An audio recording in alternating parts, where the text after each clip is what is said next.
would it be tomorrow just to come home with a split like this? I think for sure the way it started, the first 2 games, and then yesterday obviously a big win, 5-0 win. I don't know that we felt like we played a great game, so we definitely like to put a full 60 together tomorrow. And I think you look at any trip, anytime you go 500 or more, it can be good, and that's what our focus is on tomorrow. How much of an advantage is this for you guys? I mean, Derek can kind of change the lines up a little bit if needed, especially on the road, to get different matchups. I mean, there's different school of thought on that. Obviously, you just trust what the coach is doing. Like, you want to see some consistency. At the same time, anytime you change lines, usually it creates a spark. Guys get excited to play with sometimes new line mates, and yeah, we just go along with whatever Newsy feels like. That's why he's the coach. A couple goals yesterday on the power play too. Yeah. That had to be really big. Well, I thought that was the difference. I feel like you get that one early, it changed the game. I think if we did that in Vancouver, maybe we get the same result. Who knows? That's why you got to play the games. But definitely getting those 2 goals orchestrated by Kaner there, great plays by him. DP, we talked about what a good power play looks like, but what makes a good power play mindset? What kind of goes into that? Well, shooting mentality. I think you saw it on the first goal yesterday. Like, we all know Kaner's not going to take one-timers like that all the time, but it just showed how effective it can be. Maybe caught the goalie off guard. Great shot location there, low blocker. And obviously it's the timing, having a plan, going ahead and doing it, and being all on the same page, and I thought those guys did that for sure. You weren't around the first couple of years, but these guys have always had problems with Seattle. I mean, did you guys have, like in St. Louis, somebody that, is it kind of strange sometimes how one it's always, team has number? I don't know if you can say it's having your number in 2 or 3 years that they have, but I know what you're saying a little bit. It's always different to play, like, it's a new organization, it's different. I think everyone remembers what happened with Vegas the first year, so you're a little bit, they have really good players on the other side as well, so I don't know, we don't take anyone lightly, that's for sure, and we're going to try and focus on our game plan to begin with. If we have that, we give ourselves a chance. Just the fact that you guys were able to stop that losing streak yesterday, how important was it? I know it was only 2 games, but it was kind of important just to nip it in the bud a little bit. Yeah, I mean, every game's important, and we're trying to get as many points as possible. I still think it wasn't one of our best games. I think the result was probably better than it looked or felt, and it's good to win games when you're not at your best, and we got to up our level for tomorrow and come out of this road trip, with 4 points. JT, how much of an advantage does it give you guys when Derek could kind of switch the lines up and maybe put Michael up with Dylan and different guys with you just when needed on the road, especially? Yeah, I think that we have a lot of good hockey, a lot of good forwards, guys that can play up and down the lineup, and that's big for like you said, playing on the road and different matchups. There's no bad players to play with. Everyone can play with each other and likes to play with each other. And just your thoughts on Patrick Kane. He didn't play hockey for 6 months, had that invasive hip surgery, and then he missed a bit of time there with a different injury, but just the way he's able to contribute every game. Yeah, I mean, I'm not very surprised about it. He's been this way his whole life. He's such a good hockey player and a better person, great guy to have in the room. He's been great with the younger guys, with the whole team, fitting in really well, and he's been a big part of our team. How is it to play with a guy like that? I mean, is it easy or a little bit more, I don't say difficult, but I think that it's like anyone, you got to learn how they play, what makes them successful, but it's definitely not hard to play with him. It's he's so gifted with the puck, and his poise and his patience. Maybe there's a little bit of getting used to playing with a guy like that, as not a lot of guys do play like that.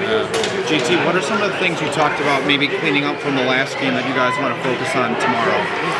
I think a little better in our D zone. We got stuck out there, defending for a little too long, and Rhymes played so good. He kept us in it, Doesn't look like it because it's 5-0, but some huge saves throughout the game.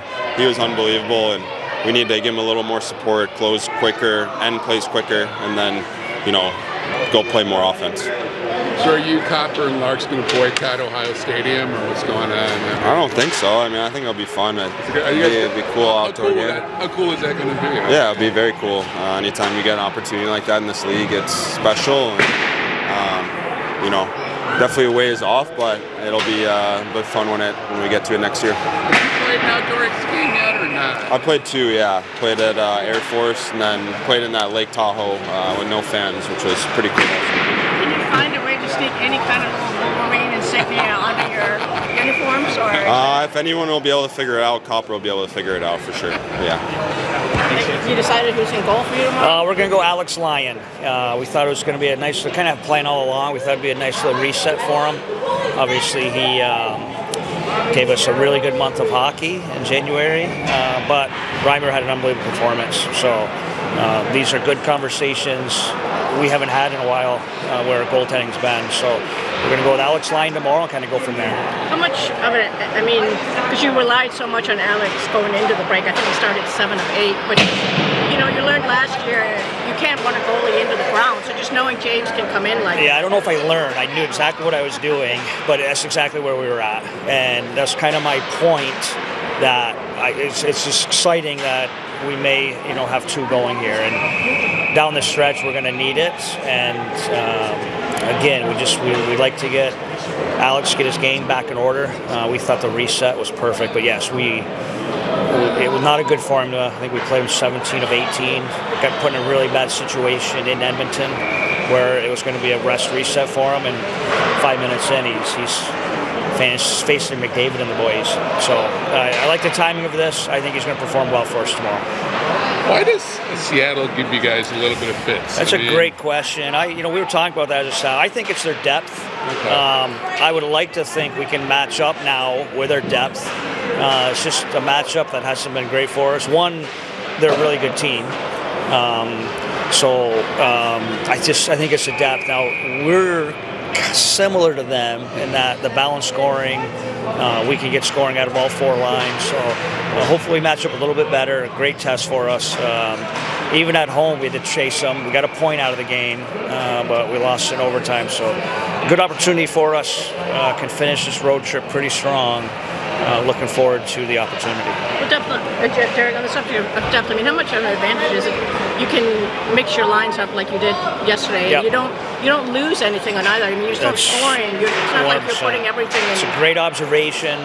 Sometimes people just look at depth as 4 lines that can score. I look at it sometimes as 4 lines you can trust, especially on the road. You don't get exposed on some matchups. You can maybe go a little more rhythm than trying to be strict with chasing matchups, especially on the road. So I think there's some advantages to that depth, and there's a couple examples. There's so many mature players on this team. How have you seen just throughout the season the maturation process from this group? Yeah, a ton. I think what you see in it is the even-keeled emotions. And this is a perfect example. We have 2 tough losses on the road. We get outscored by a large majority, but I don't think our game was that bad. And I think the guys kept on track and found a way to beat a really good Calgary team yesterday comfortably. And again, it's that leadership experience we challenged again, and that we have a great opportunity tomorrow and a huge challenge. We'll certainly have to be better to start the game than we were against Calgary, and we'll see how we handle it. It's a little unusual to have 2 matinees in a row. Yes. Does having played one help for the second? Yeah, great. I just think you're so comfortable today's NHL. You play in every single scenario. I don't think there's we've had 8:30 games, we've had noon games, we've had 2 o'clock games. I think you're kind of comfortable in every situation. Are you expecting any changes? No, we're going to go same forward and D group. The only change will be Alex Lyon in that. Daniel Sprong is making his return to Seattle. I'm just curious, what's his fit been for you? Great. Added depth, his scoring, game breaker at times. I think it's a credit to him. He's averaging almost 1.5 to 2 minutes more than what he was last year on a playoff team. And I think he's earned that with him being a little more responsible away from the puck too. So I think that's that added depth that's helped us be competitive and being in the battle where we're at. Yeah. Has he, on that topic, I mean, that's always been a conversation about his game, is his defensive side of the puck. Have you seen improvement in that area? I think there's always a will there. Even talking with Coach Haxall this offseason, I think there's always a care. He liked the player, was very appreciative of the player, very similar to where we are. Well, but sometimes they just don't know if it's instinctive for him. So he's got to maybe work a little harder to be responsible away from the puck. But at the same time, he's that unique player where you want to give him a little rope to do what he does. And I think we've done that, and obviously Seattle did that last year, and it was a big part of their success. When he has a weapon like that shot of his, I mean, how valuable is Huge. that? Yeah, I think him, some guys like Fabry, why your shooting percentage is where it's at, and it's helped us immensely, and we hope we can sustain it because that shooting percentage. The other night was a great example. We didn't need much offense to find ourselves up 3, find ourselves up 4-0. So it's official now, Michigan. I mean, the whole Michigan-Ohio thing at the Ohio State. How many ticket requests do you think you're going to get for that? I'll get a lot. My wife's from Cleveland, so I will have as many cousins I already know she does have. I think there will be some more coming out of the woodworks for that one. So I'm looking forward to that opportunity. Pretty exciting for the organization.